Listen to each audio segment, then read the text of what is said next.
그러니까 이 요셉이 그만 눈물을 좀 흘리는 겁니다. 너무 안 된 거예요, 형제들이. 그래서 이제 마침 18절에 보니까요, 뭡니까, 이 요셉의 형들이 이제 요셉을 찾아오는 거예요. 다시 한번 요셉을 찾아가가지고 아주 확답을 듣기 위해서 또 온 거죠. 그러면서 그 앞에 절을 딱 하면서 아우님, 우리는 아우님의 종입니다 하면서 거기서 이제 무릎을 꿇고 이제 항복을 하는 거죠. 살려달라고. 이때 19절에 말씀해 보면은 이 요셉이 어떻게 말을 하냐면요. 요셉이 그들에게 말하였다. 두려워 마십시오. 내가 하나님을 대신하려도 하겠습니까? 이게 어떤 말이겠습니까? 여러분, 이 요셉의 이 말은요, 하나님만이 바로 이 형님들을 진짜 죽일 수 있는 권한이 있는 것이지 나한테는 이런 권한이 없습니다. 그러니까 안심하라고 이렇게 얘기를 해주는 거예요. 하나님만이 형님들을 죽일 수 있는 권한이 있으니까 형님들은 나에 대해서 무서워할 필요 없습니다. 안심하십시오 하고 지금 안심을 시키는 거예요.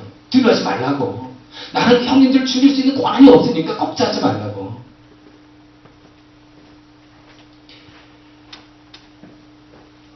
그래가지고 이제 20절, 21절에 보니까 또 어떻게 얘기하냐면요. 형님들은 나를 해치려고 하였지만 하나님은 오히려 그것을 선하게 바꾸셔서 오늘과 같이 수많은 사람들의 생명을 구원하셨습니다. 그러니까 안심하세요. 형님들이 이제 나를 이렇게 해가지고 했기 때문에 애굽 청년되었고 이제는 많은 이 사람들 살릴 수 있는 위치까지 오게 됐으니까 걱정하지 말라고. 결과는 좋지 않았냐고 얘기를 하는 거예요. 그러면서 요셉이 형님들에게 해준 그 위로가 어떤 겁니까? 걱정하지 마시고요. 형님뿐만 아니라 형님의 그 가족까지도 내가 다 돌볼 테니까 걱정하지 말라고. 이렇게 위로해주고 안위해주고 이게 말로 위로해주는 이 요셉. 정말 이 요셉을 보면서 진짜 참 요셉의 성숙한 그런 모습 아닙니까? 이거를 보면은요, 어떤 면에서 성숙하냐면은 사실 요셉은 형들로부터 진짜 이 억울하게 당했잖아요. 그러면은 만나자마자 형들 뭐 잘했다. 내가 지금까지 진짜 기다렸던 이 날에 잘했다 해가지고 그냥 그 형들한테 이 짐승만도 못한 이런 인간들아 어떻게 나한테 이렇게 할 수 있느냐 해가지고 복수의 칼을 빼들을 수 있는 거였죠.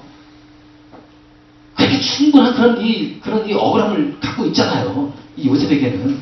그리고 또 그 앞에 딱 있는 그 형들을 보고 막 욕을 퍼부어가면서 그냥 이렇게 얘기할 수 있지 않습니까? 만약에 그렇게 했더라면은 이 요셉은 어떻게 되었을까? 우리 보기에는 참 미성숙한 모습인 거죠. 아니 지금 형님과의 수십 년 동안 처음으로 만난 이 형님인데 그 형님과 이런 만남을 지금 악연으로 만들어 가고 있잖아요. 이건 성숙한 모습이 아닌 거예요. 그러나 이 요셉은 지금 어떻게 지금 이 분위기를 이끌어가고 있습니까? 안심시키면서 토닥거리면서 지금 두려워하지 말라고 얘기를 합니다. 형님과 수십 년 동안 진짜 이렇게 대면했는데 거기서 이런 이 만남을 악연으로 만든 것이 아니라 좋은 인연으로 좋은 관계로 맺어가는 이런 야곱의 모습, 어떤 모습입니까? 참 성숙한 모습인 거예요. 이게 쉬운 게 아니지 않습니까? 사람이 진짜 이 마음에 진짜 원한이 있고 증오가 있는데 어떻게 사람 앞에 있는 사람 보고 이제 토닥거리면서 위로해 줄 수 있겠습니까? 참 이걸 보면서 이 요셉의 이 모습은 참 우리가 본받을 그런 모습인 것이죠. 어떻게 우리가 이 만남을 좋은 인연으로 그리고 이제 좋은 만남으로 이어갈 수 있겠습니까? 이 요셉 보세요. 요셉이 어떻게 했습니까? 진짜 이 원수 같은 이 형님들 만나가지고 어떻게 했습니까? 과거의 죄를 들춰냈습니까? 들춰내지 않고 덮어주고 감싸주고 안아주고 위로해주고 그거예요.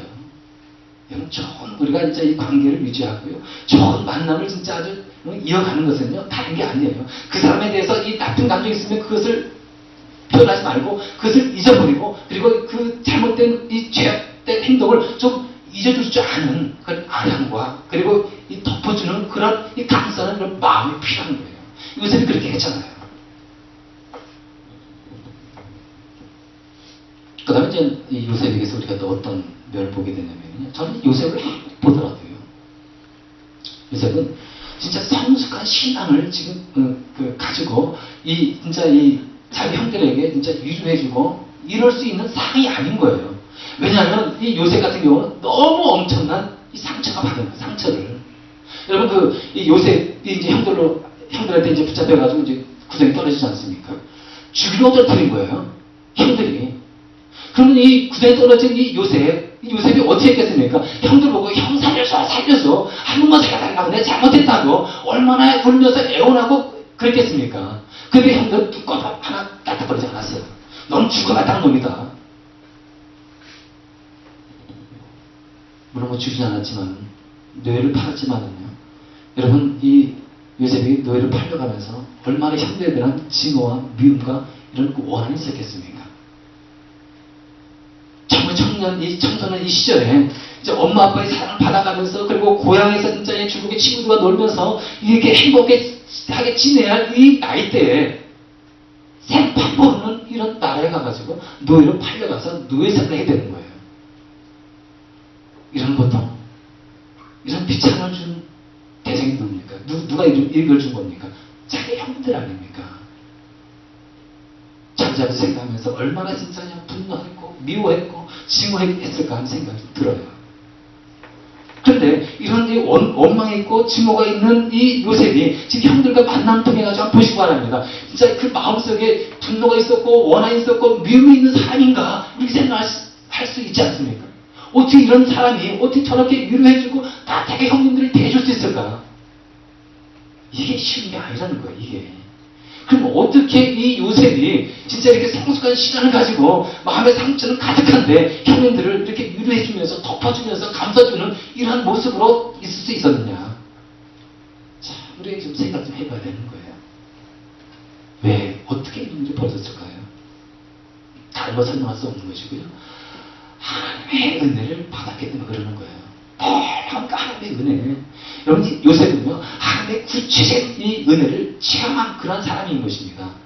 여러분 이 요셉이요 이 애굽의 제2자 총리가 되지 않았습니까? 근데 여러분 요셉이 노예로 팔려온 거예요. 이집트 사람도 아닐 뿐만 아니라 노예로 팔려온 이 요셉이 어떻게 그 나라의 강대국에서 인자가 될 수 있는가? 여러분 그게 가능하다고 생각되십니까? 이건 불가능한 거예요. 사람으로서 이게 이루어질 수 있는 게 아닌 것입니다. 하나님의 전적인 은혜 아닙니까? 하나님의 놀라운 은혜. 요셉은 알아요. 이게 자기 스스로 이것이 자기의 능력이 있어가지고 이렇게 된 것이 아니라는 거. 요셉은 누구보다도 잘 압니다. 하나님은 나에게 형통을 주셨고 나의 모든 삶을 인도해 주셨고 그렇기 때문에 이것이 가능한 것이다. 왜 이 요셉이 몰랐겠습니까? 누구보다 구체적으로 알았던 사람이었죠. 이런 하나님의 은혜를 참 받고 나니까요. 지금까지 쌓였던 그 마음의 상처, 미움, 증오가 그냥 한꺼번에 쫙 사라지는 거예요. 그만큼 하나님의 은혜는요 강력한 거예요. 우리 마음속에 상처가 있고 원한이 있고 미움이 있을 때 하나님의 은혜가 그 마음에 확 덮어지면요 그만 싹 사라지고 마는 거예요. 물고기처럼. 바울이 요셉이 그걸 체험한 거예요. 그래가지고 그런 은혜 받은 그런 마음과 이런 생각을 가지고 이 형님들을 딱 대하니까 형님들이 과거에 자기에게 진짜 죄악된 행동을 해가지고 악한 의도를 가지고 자기를 진짜 구덩이에 빠뜨리고 판 것이 진짜 용서 못할 죄인으로 본 것이 아니라 용서 못할 이런 죄로 본 것이 아니라 하나님의 주권적인 선 안에서 선한 의도를 보게 되는 거예요. 생각이 바뀌는 거예요. 형님이 나를 진짜 이렇게 비록 고통 줬지만 이렇게 해가지고 내가 지금 이렇게 와가지고 애굽 천리돼가지고 이런 어려운 상황 속에서 많은 사람들 살릴 수 있는 위치에 온 거 아니냐고. 걱정하지 말라고. 참, 이 요셉이 이걸 위해서 복받아야 돼요. 참전 화장품 여러분 아시죠? 저는 화장품을 안 쓰기 때문에 아모레 화장품, 한국 아모레 화장품밖에 모르는데 지금 있나요? 아모레 화장품이? 참전 화장품이 또 있나 봅니다. 근데 거기 김광석 장로님이라고요. 이분 이제